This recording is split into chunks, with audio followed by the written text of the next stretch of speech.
ದೇಶದ ಇತಿಹಾಸದಲ್ಲೇ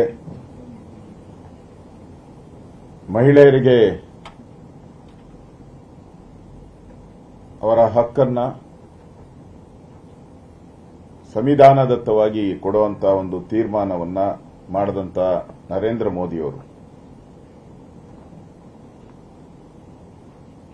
ಈ ಬಿಲ್ಲು ನಿನ್ನೆ ಪಾರ್ಲಿಮೆಂಟ್ ಅಲ್ಲಿ ಸರ್ವಾನುಮತದಿಂದ ತೀರ್ಮಾನ ಆಗಬೇಕಾಯಿತು.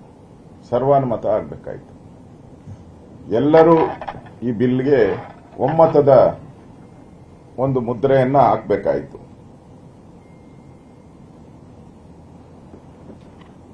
ರಾಜ್ಯದ ದೇಶದ ಮಹಿಳೆಯರ ಪರವಾಗಿ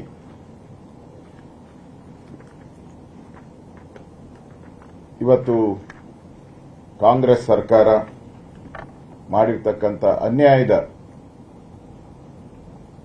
ರಾಜ್ಯದ ಜನತೆಗೆ ದೇಶದ ಜನತೆಗೆ ತಿಳಿಸುವಂತ ಇದೊಂದು ಪತ್ರಿಕಾ ಸಂದರ್ಶನ ನಂದು.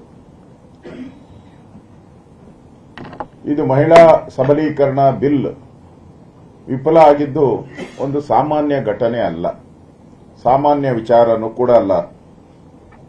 ಇದು ಕೆಲವು ರಾಜಕೀಯ ಪಕ್ಷಗಳ ಪಿತೂರಿ, ನಿರ್ಲಕ್ಷ್ಯ, ಮಹಿಳಾ ವಿರೋಧಿ ಭಾವನೆಯ ಸ್ಪಷ್ಟ ಸಂಕೇತ. ಇದು ಮಹಿಳೆಯರ ಹಕ್ಕು ಬಗ್ಗೆ ವೇದಿಕೆಯಲ್ಲಿ ಕಳೆದ 60 ವರ್ಷ ಅಧಿಕಾರ ನಡೆಸಿದಂತ ಕಾಂಗ್ರೆಸ್ ಅವರು ದೊಡ್ಡ ದೊಡ್ಡ ಭಾಷಣಗಳನ್ನ ಮಾಡ್ತಾರೆ, ಆದರೆ ಕಾರ್ಯರೂಪಕ್ಕೆ ತರೋ ಮಹಿಳಾ ಬಿಲ್ಗೆ ಬೆಂಬಲ ಕೊಡುವಂತ ಧೈರ್ಯ ಇಲ್ಲ ಅಂತ ಹೇಳಿ ಮಾತಾಡುವಂತ ಅಧಿಕಾರ ಇಲ್ಲ.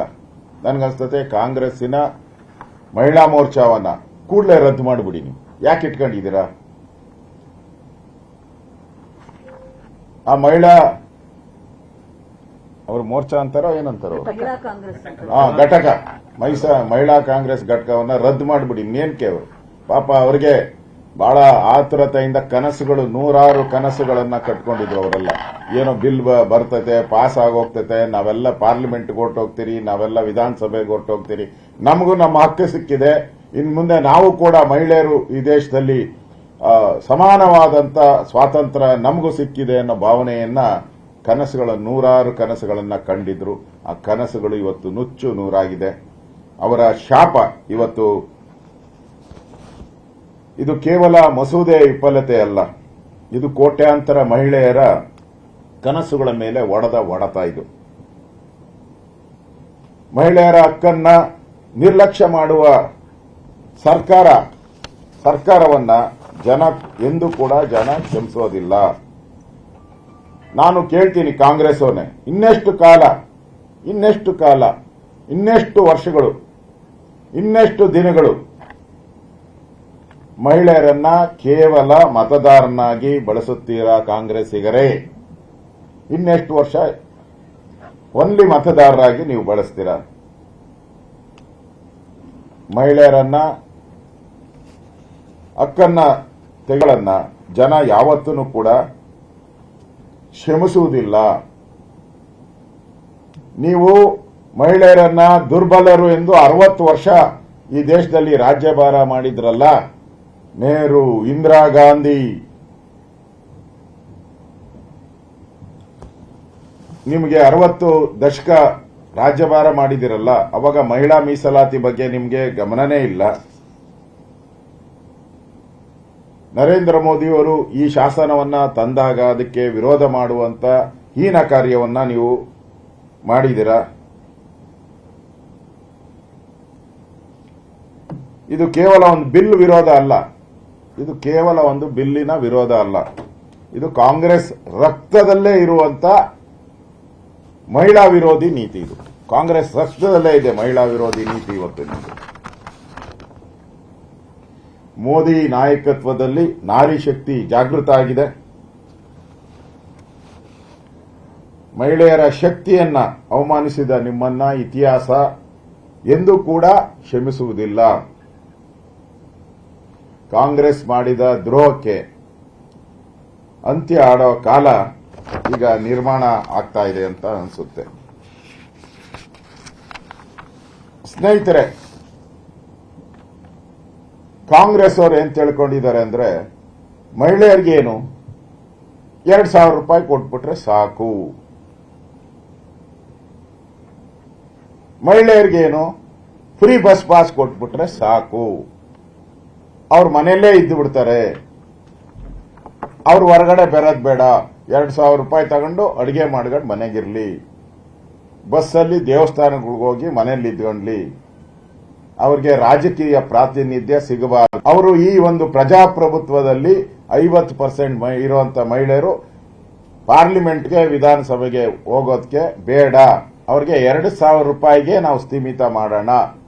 ಇನ್ನು ಏನಾನ ಕೇಳಿದ್ರೆ ಅದೊಂದು 2,500 ಮಾಡೋಣ, ಮುಂದಿನ ಎಲೆಕ್ಷನ್ ಬಂದ್ರೆ ಅವರನ್ನ 2,500 ಕೊಟ್ಬಿಟ್ಟು ವೋಟ್ ಹಾಕ್ಸ್ಕೊಳ್ಳೋಣ, ಅವ್ರಿಗೆ ನಮ್ಮ ಪರವಾಗಿ ಅವರು ಕ್ಯೂ ನಿಂತ್ಕೊಂತಾರೆ ಬಂದು. ಮಹಿಳೆಯರ ಮೀಸಲಾತಿಯನ್ನ ಕಸಿದಂತ ದ್ರೋಹಿ ಕಾಂಗ್ರೆಸ್, ದ್ರೋಹಿ ಅವರ ಪಾರ್ಟ್ನರ್ಸ್ ಎಲ್ಲ ಇದಾರಲ್ಲ ತಮಿಳುನಾಡು, ಕೇರಳದಲ್ಲಿ, ಇವರೆಲ್ಲ ದ್ರೋಹಿಗಳು. ಇವರು ಮುಂದೆ ನಡೀತಾ ಇದೆಯಲ್ಲ ಚುನಾವಣೆಗಳು ಈ ದೇಶದಲ್ಲಿ, ಬೇರೆ ಬೇರೆ ರಾಜ್ಯದಲ್ಲಿ ಚುನಾವಣೆ ನಡೀತಾ ಇದೆ, ಜನ ಬುದ್ಧಿ ಕಲಿಸ್ತಾರೆ, ಇವರಿಗೆ ಪಾಠ ಕಲಿಸ್ತಾರೆ. ಅದರಿಂದ ಇವತ್ತು ನರೇಂದ್ರ ಮೋದಿ ಅವರು ದಕ್ಷಿಣ ರಾಜ್ಯಗಳಿಗೂ ಕೂಡ ಈಗಿರೋದು 129 ಪಾರ್ಲಿಮೆಂಟ್ ಸೀಟು ದಕ್ಷಿಣದಲ್ಲಿ, ಅದನ್ನ 195ಕ್ಕೆ ಏರಿಸುವಂತದಕ್ಕೆ ಆ ಬಿಲ್ಲಲ್ಲಿ ಅವಕಾಶ ಇತ್ತು. 195ಕ್ಕೆ ಅಂದ್ರೆ ದಕ್ಷಿಣ ರಾಜ್ಯಗಳಲ್ಲೂ ಕೂಡ ಪಾರ್ಲಿಮೆಂಟ್ ಸೀಟು ಜಾಸ್ತಿ ಆಗುವಂತದಕ್ಕೆ ಅವಕಾಶವನ್ನ ಮಾಡಿಕೊಟ್ಟಿದ್ರು. ಆದರೆ ಕಾಂಗ್ರೆಸ್ ಅವರು ಮೊಸರಲ್ಲಿ ಕಲ್ಲು ಹುಡುಕುವಂತ ಪ್ರಯತ್ನ ಮಾಡಿದ್ದಾರೆ. ಚರ್ಚೆ ಮಾಡಬಹುದಾಯಿತು, ಅವರಿಗೆ ಡಿಲಿಮಿಟೇಷನ್ ಬಗ್ಗೆ ಏನಾದರೂ ಸಮಸ್ಯೆ ಇದ್ರೆ ಪಾರ್ಲಿಮೆಂಟ್ ಅಲ್ಲಿ 3 ದಿನಗಳ ಚರ್ಚೆ ಇದೆ, ಲೋಕಸಭೆ ಮತ್ತು ರಾಜ್ಯಸಭೆಯಲ್ಲಿ 3 ದಿನ ಚರ್ಚೆ ಇದೆ, ಮಾಡಬಹುದಾಗಿತ್ತು. ನಾನು ಅವ್ರನ್ನ ಕೇಳ್ತೀನಿ, ಕಾಂಗ್ರೆಸ್ ಅವ್ರನ್ನ, ಹಿಂದೆ ಬೇಕಾದಷ್ಟು ಬಾರಿ ಡಿಲಿಮಿಟೇಷನ್ ಆಗಿತ್ತಲ್ಲ, ಆ ಬಗ್ಗೆ ಯಾಕೆ ನೀವು ವಿರೋಧ ಮಾಡಲಿಲ್ಲ? ಏನ್ ಮೊದಲ ಬಾರಿ ಡಿಲಿಮಿಟೇಷನ್ ಆಗ್ತಾ ಇದೆಯಾ? ಬೇಕಾದಷ್ಟು ಬಾರಿ ಡಿಲಿಮಿಟೇಷನ್ ಆಗಿದೆ, ಸೀಟುಗಳ ಹೆಚ್ಚಳ ಆಗಿದೆ, ಪಾರ್ಲಿಮೆಂಟ್ ಸೀಟು ಹೆಚ್ಚಳ ಆಗಿದೆ, ಎಂಎಲ್ಎ ಸೀಟು ಹೆಚ್ಚಳ ಆಗಿದೆ. ಅವಾಗ ಯಾಕೆ ಬಾಯಿಗೆ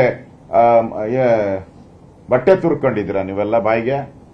ಅವಾಗ ಯಾಕೆ ಮಾತಾಡಿಲ್ಲ? ಅಟಲ್ ಬಿಹಾರಿ ವಾಜಪೇಯಿ ಇದ್ದಾಗ ಡಿಲಿಮಿಟೇಷನ್ ಆಯಿತು, ಅಟಲ್ ಬಿಹಾರಿ ವಾಜಪೇಯಿ ಇದ್ದಾಗ ಡಿಲಿಮಿಟೇಷನ್ ಆಯಿತು. ಏನು ಅಟಲ್ ಬಿಹಾರಿ ವಾಜಪೇಯಿ ಮತ್ತೆ ಗೆದ್ದುಬಿಟ್ರ? ಕಾಂಗ್ರೆಸ್ ಬಂತಲ್ಲ, 10 ವರ್ಷ ಕಾಂಗ್ರೆಸ್ ಇತ್ತು. ಸುಮ್ಮನೆ ಮಹಿಳೆಯರನ್ನ ತುಳಿಯುವಂತ ಪ್ರಯತ್ನಕ್ಕೆ ಡಿಲಿಮಿಟೇಷನ್ ಜೋಡಿಸಿದ್ದಾರಷ್ಟೇ. ನಿರ್ಭೀತ, ನಿಷ್ಪಕ್ಷಪಾತ, ವಿಶ್ವಾಸಾರ್ಹ ಸುದ್ದಿಗಳಿಗೆ ಮತ್ತೊಂದು ಹೆಸರಾಗಿರುವ ನ್ಯೂಸ್ 18 ಕನ್ನಡ ಈಗ ಆಪ್ನಲ್ಲೂ ಲಭ್ಯವಿದೆ. ದಯವಿಟ್ಟು ಇಲ್ಲಿರುವ QR ಕೋಡ್ ಅನ್ನು ಸ್ಕ್ಯಾನ್ ಮಾಡಿಕೊಂಡು ಆಪ್ ಡೌನ್ಲೋಡ್ ಮಾಡೋದಕ್ಕೆ ಮರಿಬೇಡಿ. ನಿಮ್ಮ ಬೆಂಬಲ ಹೀಗೆ ಸದಾ ನಮ್ಮೊಂದಿಗಿರಲಿ. ಧನ್ಯವಾದ.